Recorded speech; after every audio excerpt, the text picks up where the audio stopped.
Thanks, Denise. Happy Thursday to all of you. I'm Ashley Freebert. I'm the Senior Associate with the Partnerships Cares Project, and we are continuing our Resilience Toolkit and webinar series today to talk about disaster recovery and agency continuity planning. Our presenter is Melanie Lockwood Herman, Executive Director of the nonprofit Risk Management Center. And just so you know, that our MC has a wide range of areas of expertise, from youth protection to legal compliance and so on, and she will talk more about that a little bit. And you can go to the next slide. So as per usual, we start our events with the promise of community action to ground ourselves into who we are and why we do what we do. You are welcome to recite it along with me behind your screens. Community action changes people's lives, embodies the spirit of hope, improves communities, and makes America a better place to live. We care about the entire community, and we are dedicated to helping people help themselves and each other. Okay, we can go to the next slide. We have a fabulous webinar for you today, just so you know. I hope you have your pen and paper ready to take some notes. So with that, welcome, and Melanie, the stage is yours. Thanks, everyone. Thank you so much, Ashley and Denise. It's my pleasure to be here to present on these two topics today. As you can see on this very first slide, you have my email address and you also have my phone number. I encourage you to reach out to me if you have questions about any of the topics we're going to talk about today, or if you just want to talk to somebody about risk in general. Throughout the year, we provide free technical assistance to community action leaders on a whole host of issues. And there's no cost for that. It's covered under the membership that has been purchased by the National Community Action Partnership. So do take advantage of that.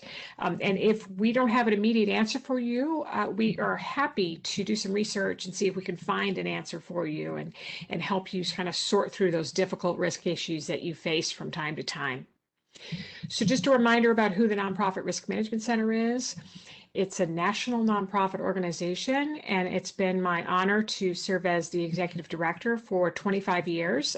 Tomorrow is my anniversary. So I've been here a long time, learning as I go and working with amazing organizations across this incredible nonprofit sector. Our ultimate goal is to help leaders get comfortable talking about risk and coping with risk so they can take more risk. So you can serve a larger community. You can serve your community in new ways. You can grow as an agency to meet the needs in your community. So that's what we're all about. This slide just has the session description to remind us what we're talking about today.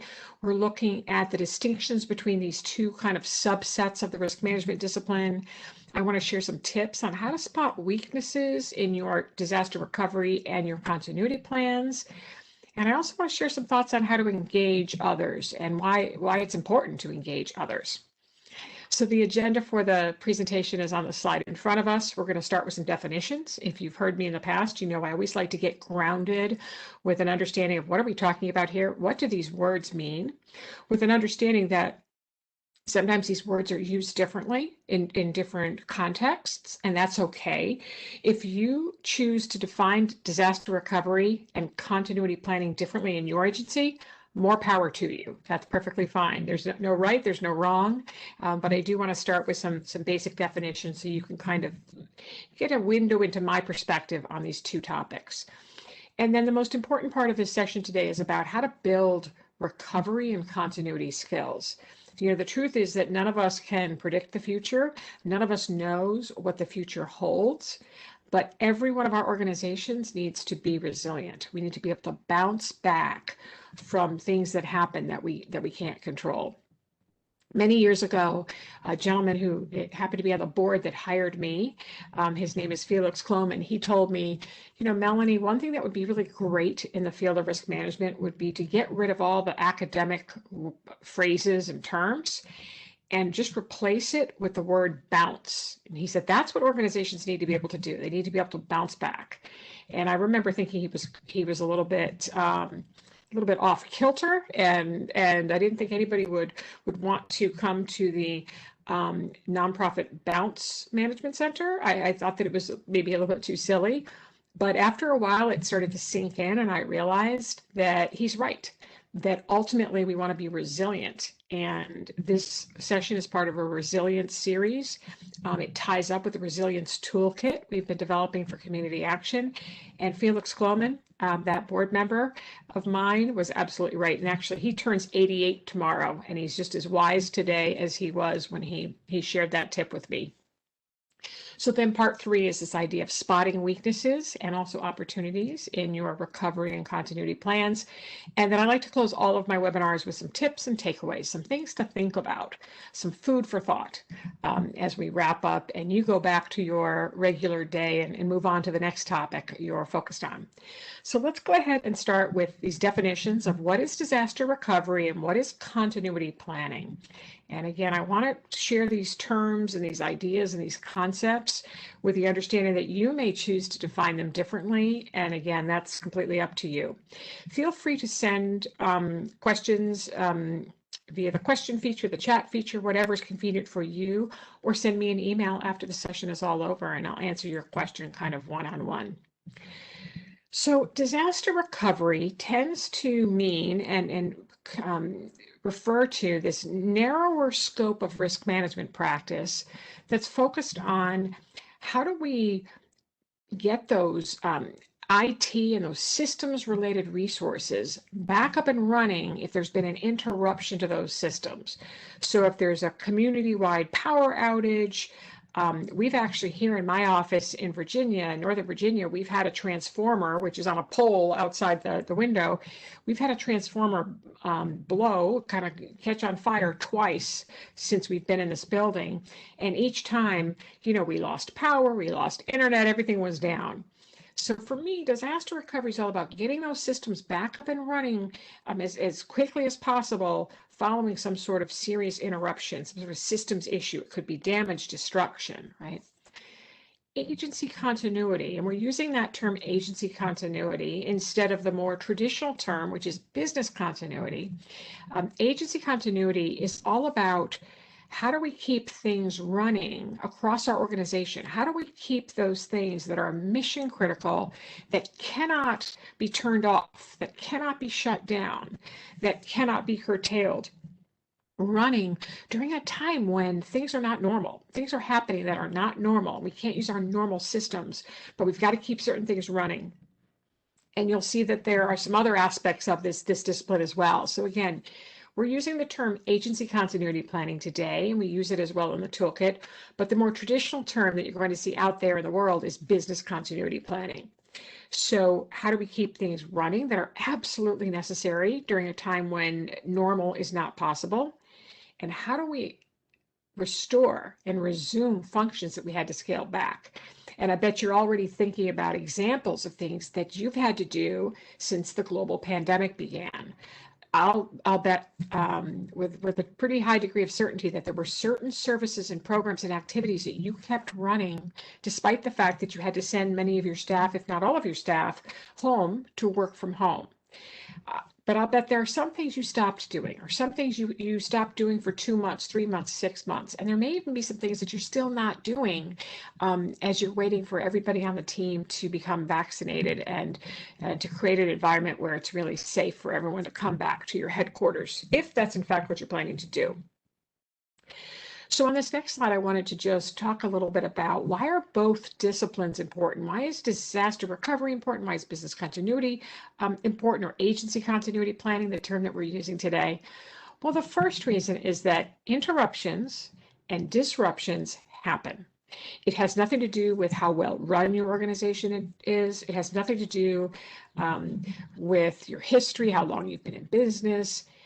Interruptions happen, and there are so many causes of interruptions, from weather events to, again, I mentioned a minute ago, the power grid issue, power failure, a leaky roof, your landlord isn't keeping the roof up to, maintained and in good repair. There's so many things that you don't control that over time, if your agency is old enough and survives and is around long enough, you will absolutely face some interruptions that you didn't see coming and that you had no ability to get out of the way.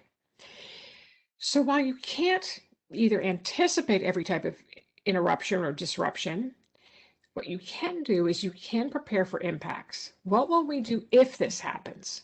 Versus, I wonder how likely a particular interruption will be. Now, in certain parts of the country, there are specific events like hurricanes, tornadoes, earthquakes, that organizations in that region where those weather-related events or Mother Nature-related events are prevalent, there are certain types of events that you do want to try to prepare for. So if you're in an earthquake zone or you're in a hurricane, you're on the water, on a coastline where hurricanes happen, it is a good idea to prepare for those types of events that are specific to your location. But for the most part, the range of disruptions and interruptions go far wider than things that are really regional in nature. So as you think about the types of impacts that your organization might face, I want you to be thinking about staffing impacts. How might people be impacted? Facility related impacts, service delivery impacts. And of course, all of these things were impacted with COVID-19. So I just finished a couple of weeks ago this terrific book called Essentialism, and it's all about doing what's essential. One of the great tips in the book is focus on the hardest thing first. And I not only wrote it down, but I taped it to my monitor. So as I'm looking at my monitor every day here in the office, I can see that reminder, focus on the hardest thing first. But I love this quote. I thought it was really relevant to today's topic. The only thing we can expect with any great certainty is the unexpected. Therefore, we can either wait for the moment to happen and react to it, or we can prepare. And the author says we can create a buffer. So this is all about a buffer. And I chose this image of a shield because a buffer is kind of like a shield. It protects you. It keeps you safe when things are coming at you. So disaster recovery and continuity plans in your agency are your buffer, right? Here's a quote from another book, one that I read many years ago that I purchased, and I actually had it on my bedside table for about 6 months before I even opened it. And the reason was that the cover was so depressing. It had a really sad cover image. And so I didn't want to read it. I thought this book looks depressing. Well, in the middle of this book, there was this nugget of wisdom that I've repeated countless times in the years since I read the book. The idea that the crisis you prepare for may not be the one that you experience, but that preparation will improve your resilience, come what may. Any preparation. So you might, work really hard on a disaster recovery plan or a business continuity plan and have something really impressive that will help you. Or you may end up with something on a little notepad like this one with just a few steps. This is what we're going to do if our systems go down. Here are the 10 steps. Here are the 5 steps to get our systems back up and running. Any preparation you do will improve your resilience, come what may. So just a thought that, depending on the size of your agency and the nature of the risks that you're concerned about and the types of interruptions you might face, you may decide to go with something that's pretty straightforward and it's kind of a checklist. These are the things we're going to do to get our agency back up and running, or get our systems back up and running. Or here's our list of the things that must continue no matter what. And I'm going to make sure that not only I have a copy of these 2 pieces of paper with these instructions on them, but 3 or 4 people that are on my team have a copy as well. So I want you to just recognize and appreciate that disaster recovery and continuity planning don't have to be these overwhelming projects that take you 2 years to accomplish. And in fact, many organizations, many nonprofits, many public agencies really regret the fact that they were spending so much time trying to put together disaster recovery plans or business continuity plans, and they never finished. And so when the pandemic started, they weren't ready. They didn't have a plan.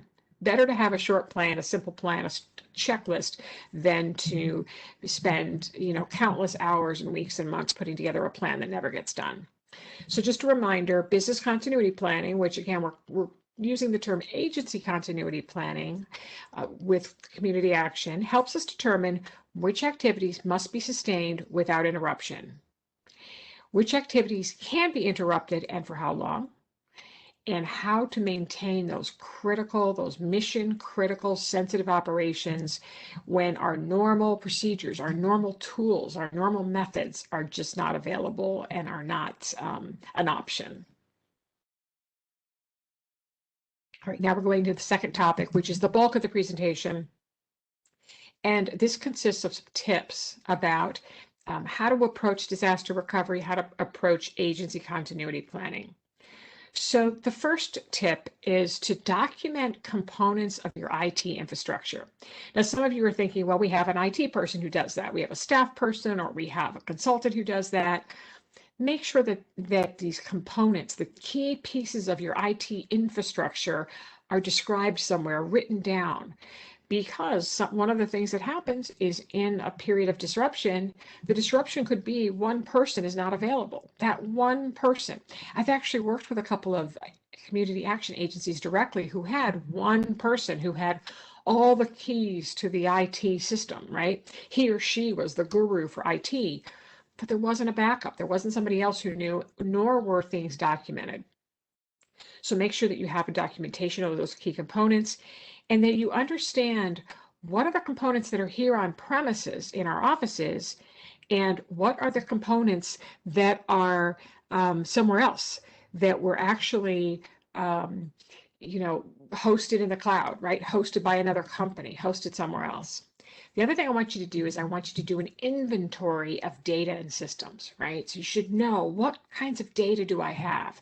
Where is it located? How sensitive is the information, right?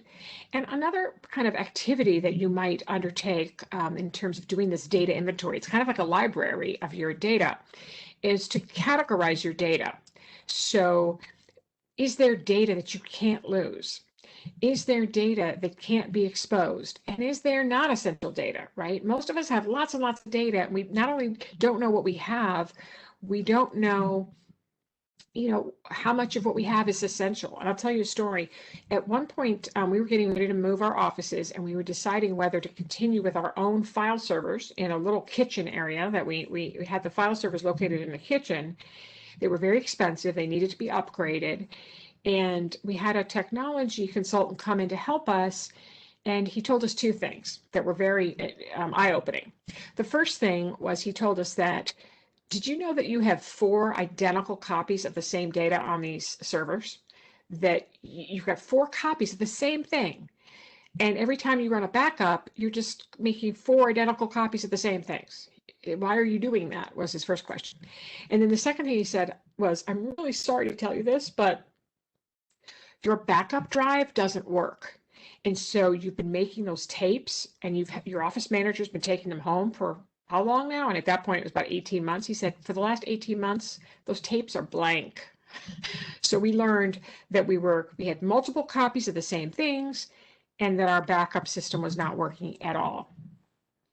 So this is a Google Docs template that can help you create a data inventory, and it's from the Roundtable Technology. And you can see the hyperlink here. You can certainly kind of Google and find this. But basically, it's a way to kind of create this massive spreadsheet of all of your information and to classify it, right? Whether it's highly confidential, some of the safeguards that are in place. So anyways, it's a way to do an inventory, and an inventory often turns out to be a giant spreadsheet. So this is just a tool for doing that.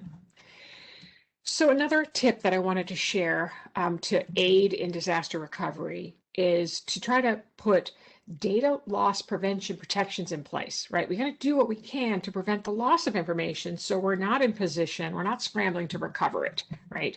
So obviously you want to have virus and malware protection. You want to use built-in filtering settings. You want to teach everybody on your team how to recognize and stop when they get a suspicious email. So remember the expression, if it seems suspicious, it is suspicious. I saw a sign that read exactly that at LaGuardia Airport about 10 years ago. And I was in a parking garage. And when I saw that sign, I thought, that's like super clever. I'm going to remember that. If it seems suspicious, it is suspicious. That's what suspicious is, right?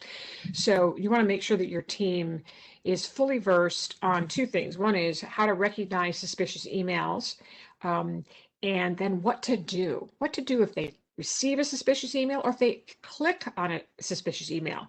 Everybody in your agency should know, if you click on a suspicious email, a phishing link that you didn't know was phishing, you made a mistake, you were in a rush, come tell us, right? You want to have an environment where people feel comfortable saying, I clicked on a suspicious email.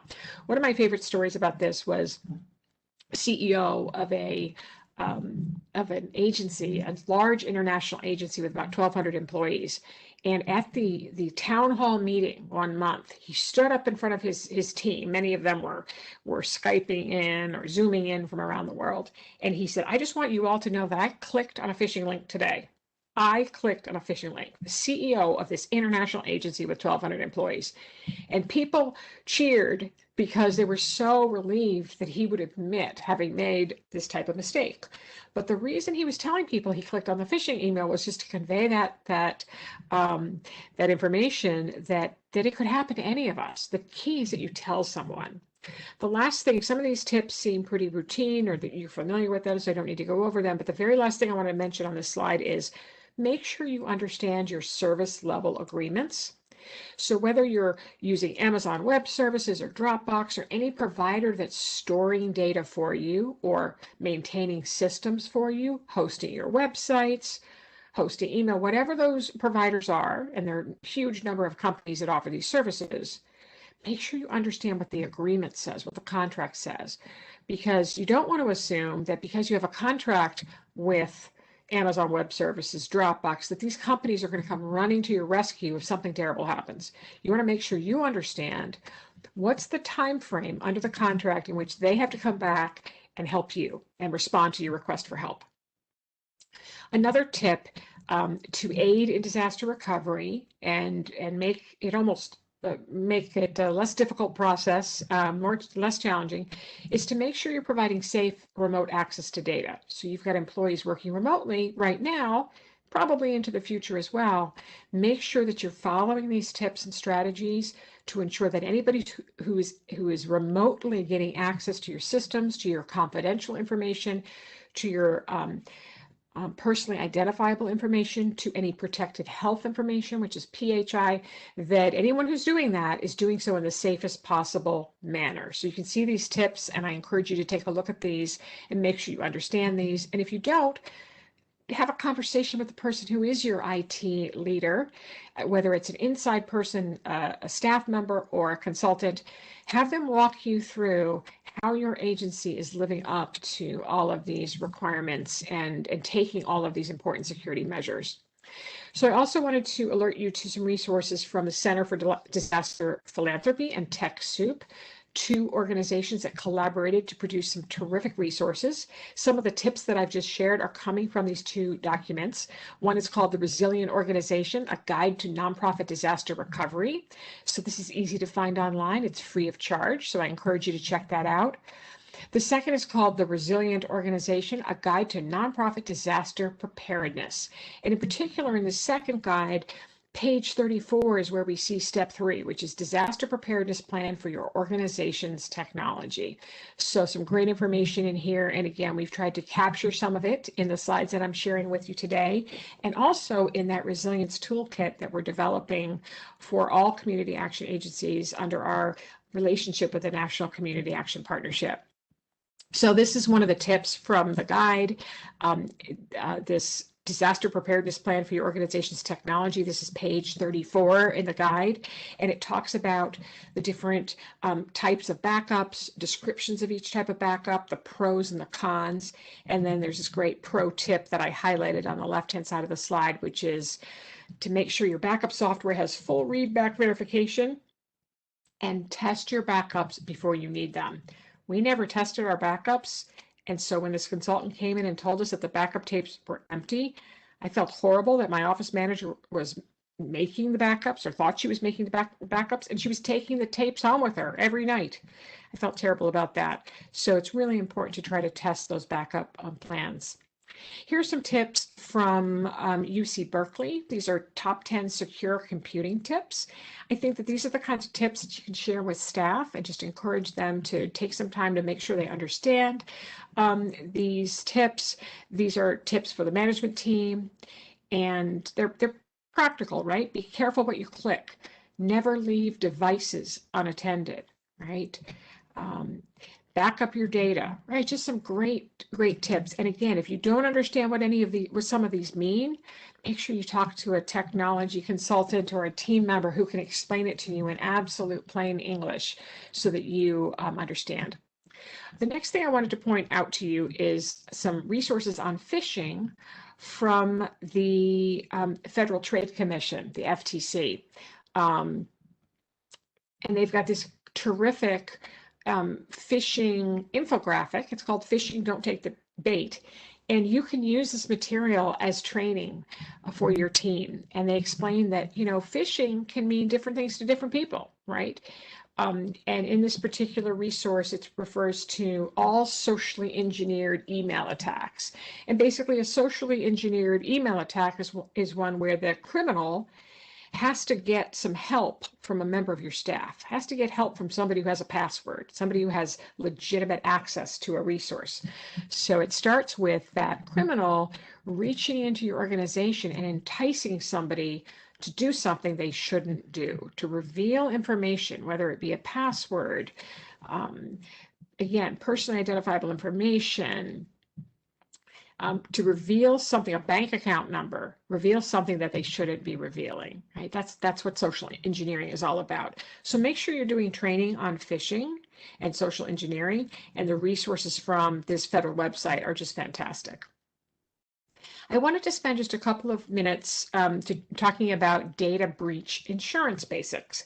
So some of you have purchased what's called a cyber liability policy. If you haven't purchased one, I think you should talk to your insurance broker or agent about it and find out whether he or she believes that you should purchase a policy, whether this is something that's worthwhile for your agency. So there are two types of coverage, and most policies would provide both types of coverage, but not necessarily. So you really want to understand both types of coverage. So the first type of coverage is explained on this slide, and that's called first-party coverage. It's basically a type of property coverage. It would cover your expenses in the wake of a loss, such as the cost to notify people that you've had a data breach, the cost of investigating the details of the breach, fielding inquiries from affected parties, and purchasing tools to help people who were impacted by the data breach. So their identity was stolen and they need some identity protection resources. So I've shown on the right-hand side of this slide examples of insurable events that would be covered under first-party coverage, right? Somebody maliciously destroys your data. An employee accidentally destroys a database. A power surge wipes out your server. So lots of reasons why you might want to purchase cyber liability coverage and make sure that you have this first party coverage. So the other type of coverage is called third party coverage. And again, you can get both types of coverage in the same policy. They will be contained in what's called the different insuring agreements within the policy. But I encourage you to think about this type of coverage as well and whether this makes sense for your agency. So third party liability coverage or third party cyber liability coverage provides coverage for legal expenses if you are blamed, if your community action agency is blamed for another organization's data breach or cyber losses, right? So you can see examples on the right-hand side. Allowing an email virus to infiltrate a client's network, right? Failing to patch a server vulnerability that allows a hacker to get into that client's confidential information. So typically, companies that are in the technology business would need this type of coverage because they're helping an organization, they're helping your organization, they may be helping my organization, but sometimes nonprofits and public agencies have a relationship with another organization such that we are doing things that could lead to a data breach at our client or at our partner's organization. So talk to your insurance agent or broker about these types of coverage. All right, now we're going to shift gears a little bit, and I'm going to talk about continuity planning. Again, it's called business continuity planning typically, but we're calling it agency continuity planning. So one of the important tools in an agency continuity plan is what's called a business impact analysis. A business impact analysis. And you can see a definition on the screen from ready.gov, but a very simple way to think about this is that a business impact analysis is a process by which you decide how long can something be shut down before it's going to cause a serious crisis for your agency? And we've all just been through COVID-19. And so we've had this window into the impact of shutting things down, of delaying services, of changing services. So what you want to do a business impact analysis is to look at each function or each activity, each program at your agency, and ask, how long can we not do this without causing serious, significant losses, unhappiness, or even penalties, fines, or lawsuits, right? So to produce this business impact analysis, you want to ask a lot of questions like, what are the processes or programs necessary? How long could processes be down? What functions could be done manually? What equipment or supplies do we need? What vendors do we need to contact? And we've created here at the Nonprofit Risk Management Center a fillable PDF that I think you'll find really helpful to do a business impact analysis. This is often the hardest part of continuity planning. And so we were trying to think about how could we come up with a tool that would just make it easy, right? Let's make it easy on people that are really struggling with this.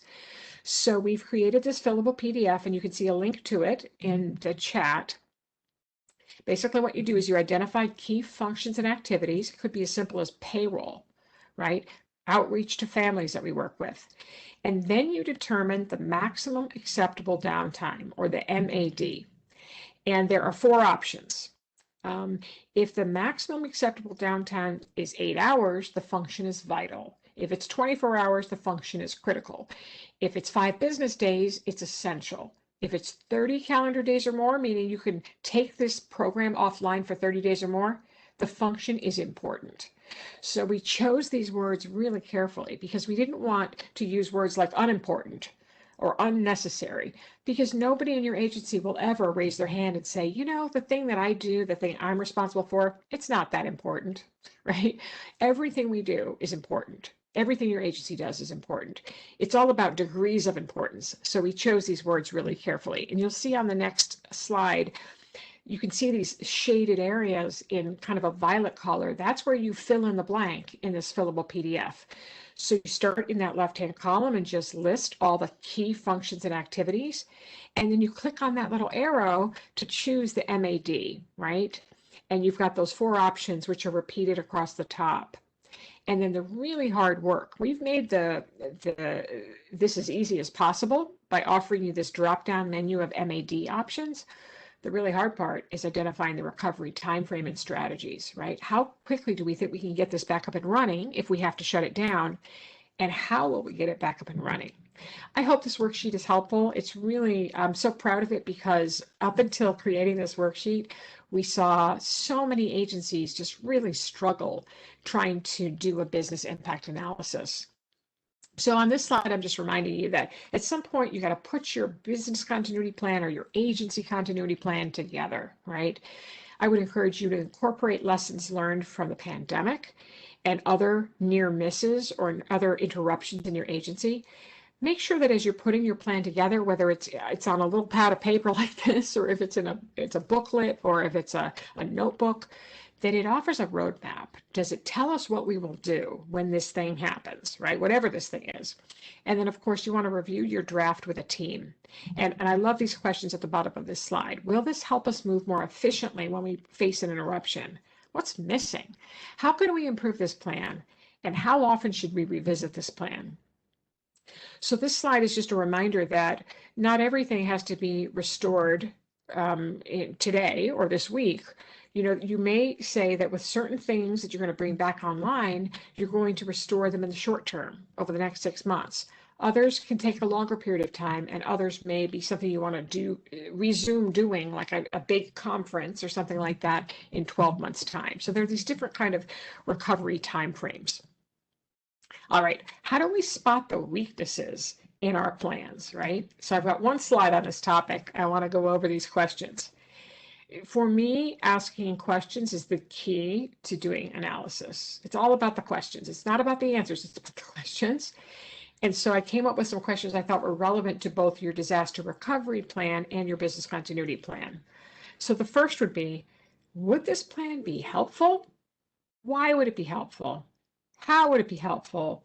How might it not be helpful, right? And then, does this plan provide a roadmap? Can we see ourselves actually following this plan? If the answer is no, you need to start working on the plan, right? Revisit the plan and think about a different way to do it.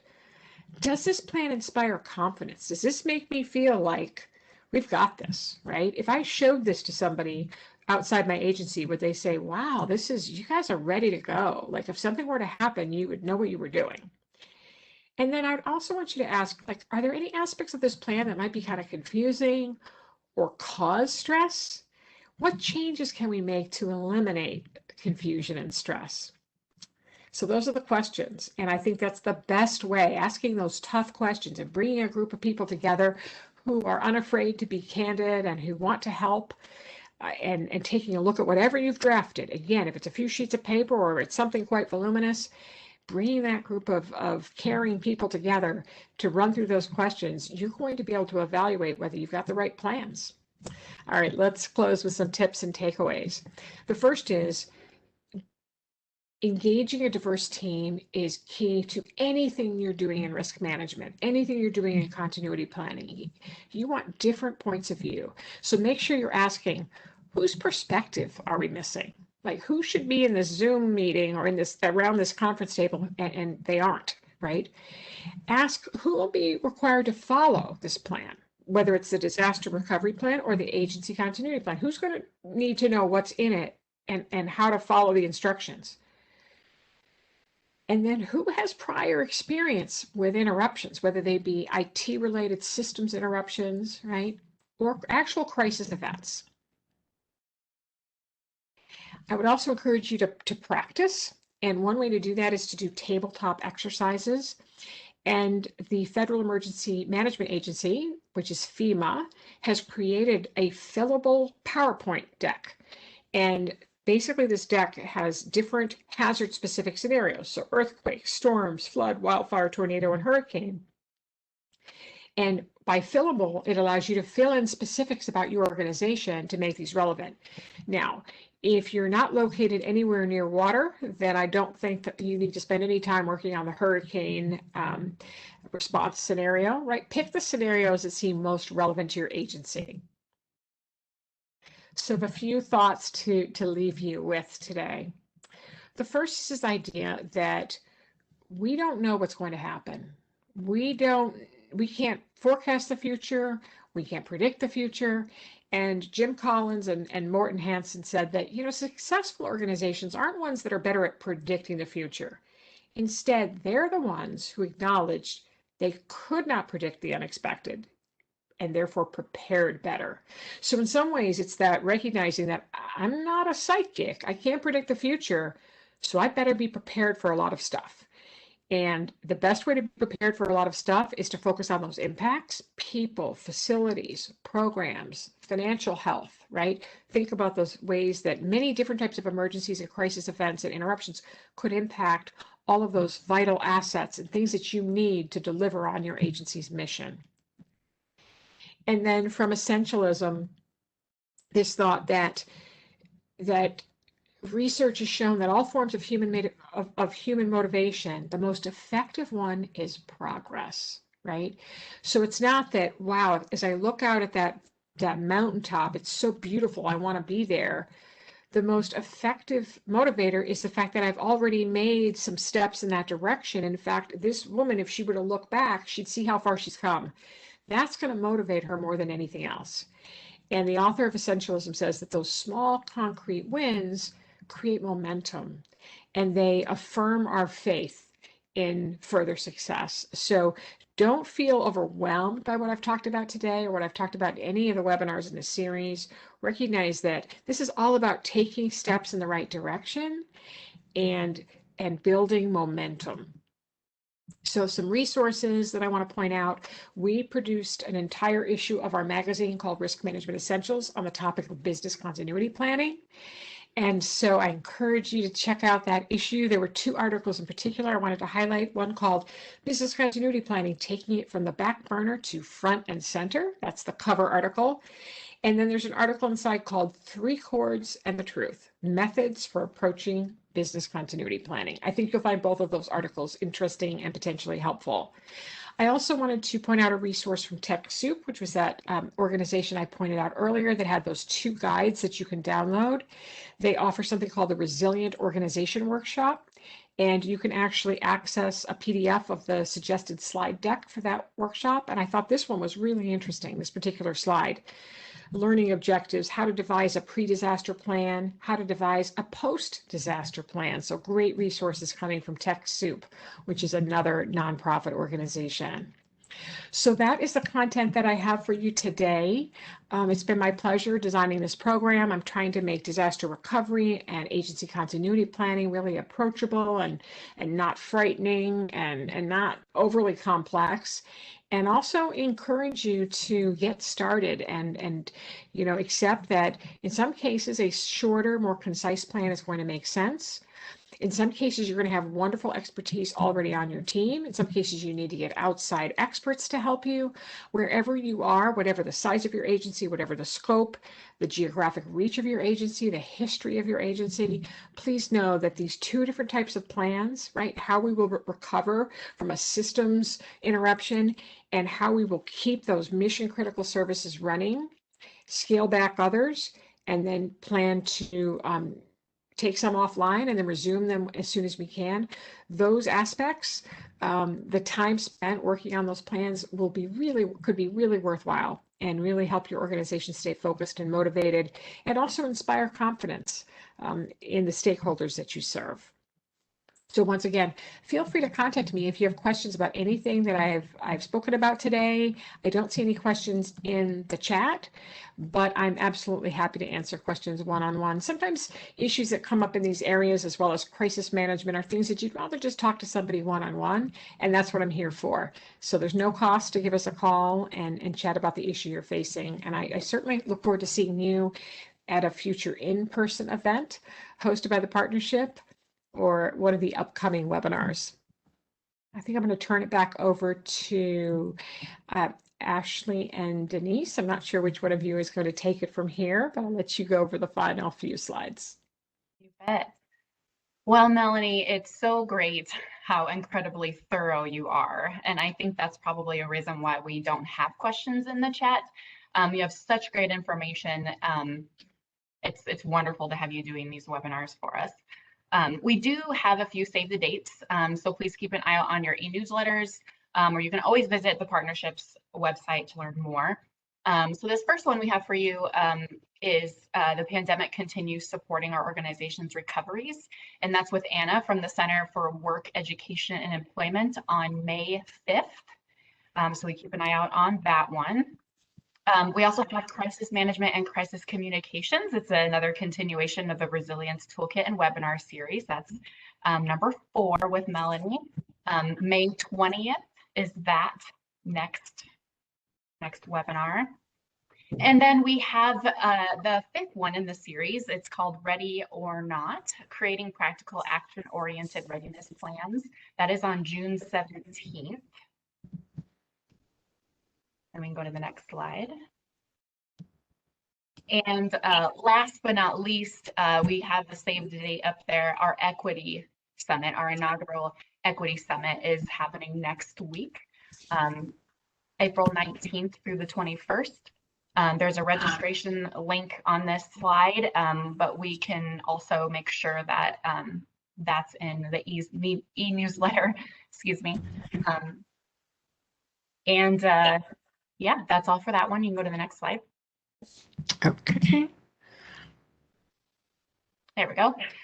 So of course we have a great CARES team.